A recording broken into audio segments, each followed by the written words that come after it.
everyday life is when you're approached by someone and the conversation usually is, I was paid last week. It's not even the middle of the month and I can't say how I spent my salary. Well, did the money vanish? No, it didn't. If you take a closer look at your expenses, you will see what you spent your money on. You see, financial accountability may not seem like the everyday thing, but it can never be overstated. Welcome everyone to Society, Lifestyle, Life Hacks and whatnot. I am Xoxo, and one thing I promise you on this channel is to keep you educated, entertained and engaged. And guys, today we have a very interesting topic. I can't even keep count. In case you're just joining this channel, you are welcome.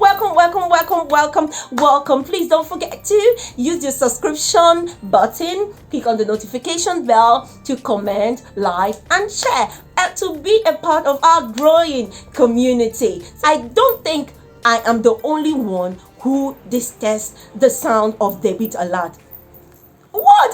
You have 1 or 2 credit alert and a zillion debit alert, and that is the most irritating, annoying and unpleasant sound you can ever hear. Today we'll be talking about how to cut down on your expenses and save more money. We are talking about how to minimize the sound of debit alert. Interesting, right? So guys, get everyone, get your friends, get your brothers and your sisters, whoever needs to hear this, because today we'll be talking about money and how to manage money.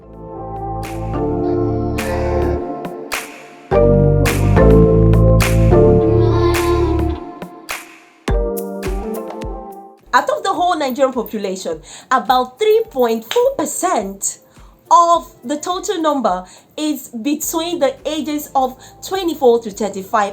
It's massive. It's a large number, and these are the ages I refer to as the responsibility years, the spending years. As young people, as millennials, and there are so many things we want to spend our money on. There's family responsibility, there's lifestyle, there's a lot of things. And so the problem for most of us is how to manage our finances. And today, guys, I'll be giving us 8 tips, 8 tips on how to cut down on your expenses and save more. On this topic, let's look at the number one thing. The number one key to cutting down on your expenses and saving more is making a list of your wants, your needs and your expenses. How would you even know where to start to cut down on your expenses if you cannot keep a track of what your expenses are? So the first key to cutting down on your expenses and managing your finances effectively is to track or outline your expenses. Once you've outlined all your expenses, it will give you a clearer picture of what to cut down on or what to highlight. Okay guys, that was number one. So let's look at number two. What is number two? Number two is budgeting. What is budgeting? Budgeting is simply allocating your resource to different aspects of your life. Okay, now let me just break it down. In budgeting, you are required to know what your income is, what your savings is, and what your expenses is. So you allocate different parts of your money or your salary to your savings or to your expenses. That's basically what is done in budgeting. But then there are different rules. The problem is, how do you do this? There are rules to budgeting. There are different rules for budgeting. The most popular of these rules is called the 50-30-20 rule. And in the 50-30-20 rule, you are required to allocate 50% of your salary to the basic needs, such as electricity, housing, food, insurance, taxes, health, and so on and so forth. So these things that you cannot do without, you allocate 50% of your salary to it. Now we go to the 30% or the 30. What the 30% of your salary is allocated to wants or luxury. Things like cable, Netflix, subscriptions, data subscriptions, and then going on vacation and things like that. So you allocate 30% of your salary to that. Then the remaining 20% of your salary, that you keep for savings. So you save the remaining 20 of your salary. But that is what some people do. But for me, I do not use the 50-30-20 budgeting rule, because there are other things I want to do with my money. So what I do is called the 50-20-20-10 rule. That is what I do. It's called 50-20-20-10 rule. Okay, I'll tell you what the 50-20-20 rule is. In my own case, yes, I allocate 50% to the basics, which I've already outlined, and then 20% to wants such as Netflix, cable subscription, data subscription, eating out, going on vacation. Then the other 20 I save, and then the remaining 10, which I took out from the 30% I should have allocated to wants, I invested. So the remaining 10 is what I use for investment. I invest the remaining 10 because I don't want to always work. I want to get returns without having to work so much for it. So that is my 50-20-20-10 rule. So basically, the only difference between my 50-20-20-10 rule and the 50-30-20 rule is that like I said before, I just removed the 10% out of the 30% I was supposed to allocate for fun things. I just take it out and I invest it. So that is what I call my 50-20-20-10 rule. So that is how it works for me. Okay, the third step to cutting down on your expenses is reevaluating your basics.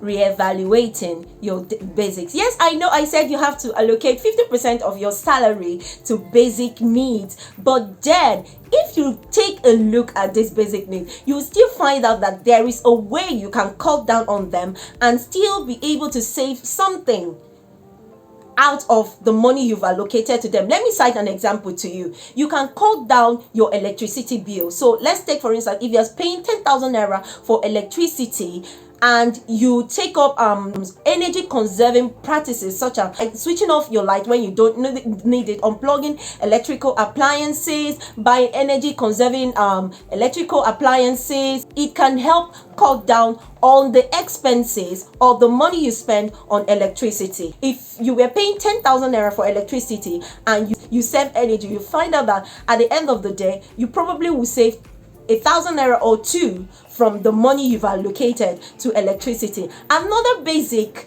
you need to reevaluate and cut down on is food, grocery. Yes, it takes a lot.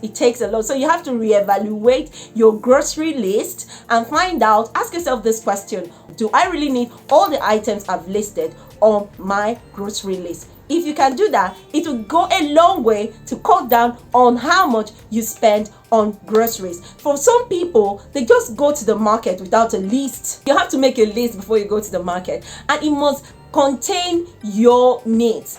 Plan your meals. When you plan your meals, it goes a long way to save you a lot of money and stops you from buying unnecessary things. So imagine you just going to the market without a list and buying just about everything you see.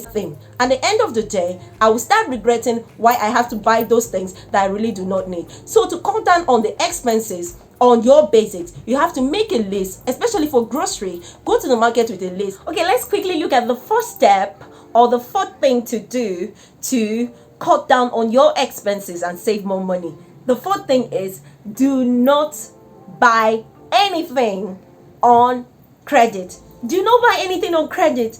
See, most times when you buy things on credit, you are overcharged for them, and sometimes it comes with an interest. That puts a lot of strain on your finances, and you wouldn't want to do that. You wouldn't want to spend the bulk of your income servicing credit or servicing debt or paying for interest on things you collected for credit. So in order to manage your finances properly and to cut down on your expenses and save more, please do not buy anything on credit. Another step you will take to cut down on your expenses is to stop impulsive buying. What is impulsive buying? Buying without prior planning. So impulsive buying takes a huge chunk out of your finances or your salary, and it makes you save very little. So to cut down on impulsive buying will go a long way to help you save more and manage your finances better. But the question is, what steps do I take to cut down on impulsive buying? Number one is Make sure you have a shopping list when you go to the market. Always have a shopping list. It will help you put a cap on what you're spending and what you're about to buy or what you want to buy. Then number 2 thing is, before you buy anything, give yourself what they call a waiting time. And during that waiting time, you have to ask yourself certain questions. Do I really need this? What purpose would this serve me? Do I have an alternative? If I have an alternative, does it still make sense to buy this? So that is very important. Then another thing you can do is ask yourself, how long would it take me to earn the cost of this thing I'm about to buy? If you look at how much time it took you to get the money you're spending on a particular thing, it will just serve as a wakener or a reality check or call for you not to spend that money. I mean, if you're going to buy something and it's not going to serve you any purpose, especially if it's a fashion item or something like that, and you wouldn't have to use it for a long time, up to a year or thereabout, and you're spending 3 months of your salary on it, I mean, does it make sense? Does it really make sense? Does it justify the hard work and the labor and the days that you've put into that? So that is one of the things you have to consider before you spend or you buy anything. That is how to control impulsive buying. The final thing, or the final step to controlling impulsive buying, is unsubscribe to retail notifications and newsletters. Some of us have notifications from Amazon, from different boutiques, I mean different online shopping, and even to the extent that some people or some boutique owners, when they stock up, they call us to say, hey, I've stocked up, I have this fine shoe, this fine that, I think it will look good on you. Should I keep it for you or should I send it to you? When you have money, you pay. No, don't do that. That is unnecessary spending. So unsubscribing or telling these people not to call you or limiting the way they communicate with you will help you put a cap on what you spend. You know, it saves you from that unnecessary pressure to always buy and keep in tune with fashion and all that. So unsubscribe from these things and you will see that it will go a long way to help you save better, you save more, and it will help you to cut down on your expenses. One of our favorite things to do as a people is take pictures of places we've been to, things we've eaten and stuff that we all post it on the ground. You know, it's part of lifestyle. But then one important thing you have to look at if you must save or cut down on your expenses is food. How do you do this? Instead of you going out to eat all the time, why don't you eat at home? Eating at home can go a long way to save the money you spend on feeding. Imagine how much you spend when you go out to eat. Now that money, take it back home and use it, buy foodstuff, or even some people buy foodstuff and still go out to eat. That's the funny thing. That is going to take a lot out of your finances. So in order to avoid spending so much money on food and minimize your eating out, cook more at home, pack a lunch or something like that. It will, you know, this is very important. And I know some people can say, oh, I can't cook. Yes, it's okay if you cannot cook. The internet is one amazing place to get any idea or any kind of help you need. There are millions and millions and millions of tips on how to prepare almost anything in the world on the internet. So leverage on this opportunity or leverage on the internet and get ideas on how to cook. Even if it's boiling water, I can assure you, you will get directions on how to boil water on the internet and visuals too. So eat at home, get leverage on the internet to prepare your own meals, or you can even invite a friend to help you with that or teach you how to cook your own meal. So eating at home goes a long way, or packing a lunch at home or minimizing the way you eat outside will go a long way to help you save money and cut down on your expenses. Okay, let's take a look at the 8th point, or the 8th step to cutting down on your expenses and saving more, and that is saving and investment. Yes, saving and investment. Some people may say, does saving money in banks really stop you from spending?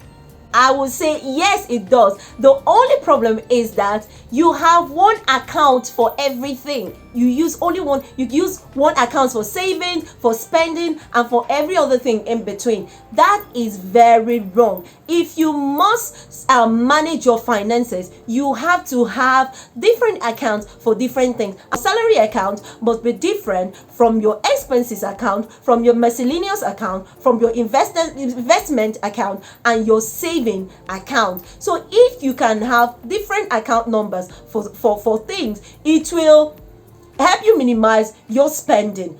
Because when the money is all in one place, all you just do is you spend. You do not, it can't help you to allocate. You don't even know how much or the percentage of the money you are allocating to a particular thing. And since if you're following these steps, if you have done your budgeting and you allocated a percentage of your money or your salary to different aspects of your life, what you will do is just move those percentages to all the different accounts.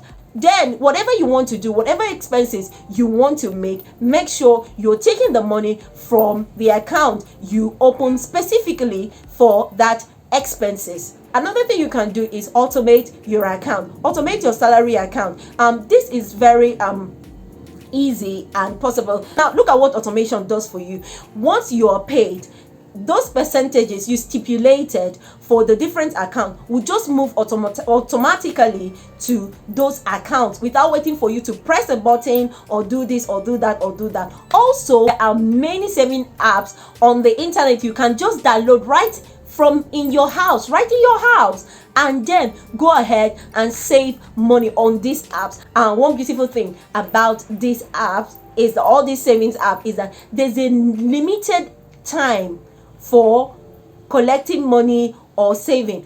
For instance, there are some that have the 1 month period where if you put money you can't withdraw them unless unless it is at the expiration of 1 month. So these things will help you to it will discipline you. It won't just cut down on your expense or cut down on the way you spend. It will also discipline you or train you. So invest on these apps or download these apps and leverage on them. Use them for your different kinds of savings. The final thing is investment. Like I said, I believe in returns. I'm one person that believes in returns. I don't think everybody wants to make money, and one way to make money is to invest. Investment actually enables you to make money without spending so much time doing something or engaging in whatever it is. It helps you. That's one advantage of investment. So investment is sending your money on errand. Like I said before, you're sending on your money on errand, and when it comes back, it's going to come back with dividends. So that is all returns. It's going to come back with returns. It's called return of investment. So when you invest, you get returns for your investment. There are different kinds of investment all over. I mean, there are so many investments. You can invest on different. You can invest in agriculture, estate, pharmaceutical,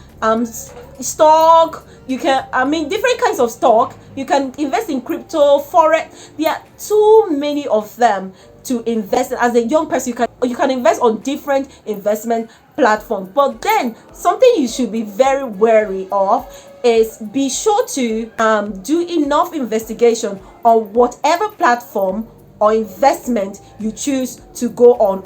In as much as there are different investment platforms, there are also those of them who are out for dubious reasons. So carefully investigate any platform you want to invest in. Another thing you can do is go to the experts. There are people who are experts in these things. They can help you make investment or give you advice or provide you with the necessary knowledge and information you need on investment. When you do this, like I said, it helps increase your finances. It gives you return. That is why we invest to get return. So at the end of the day, you find that you have so much return. And with your money too. So it makes a whole lot of sense to invest as a young person. Okay, so that's it for me today, guys. I know I've said so many things. I've just outlined 8 steps to cutting down on your expenses and saving more. And it's not easy. I'm not promising you it's going to be a walk in the park for some people. But remember, if you can put if you have enough determination and discipline, you can achieve this. So let me know what your thoughts are. I always enjoy it when I get feedbacks from each of our episodes. If you have enjoyed this episode or you found it educating, please leave a comment on the comment section, and do not keep the knowledge to yourself. Also, let your friends know how to cut down on expenses and save more money by share on different platforms, share on social media, Remember, you can follow us on Instagram, so you get the information right here. All right, or you can follow me on Instagram at just Oge, or on Facebook at Ogechi Onoha. I'll be expecting to see you here same time next time. Remember, it's your life. Live it.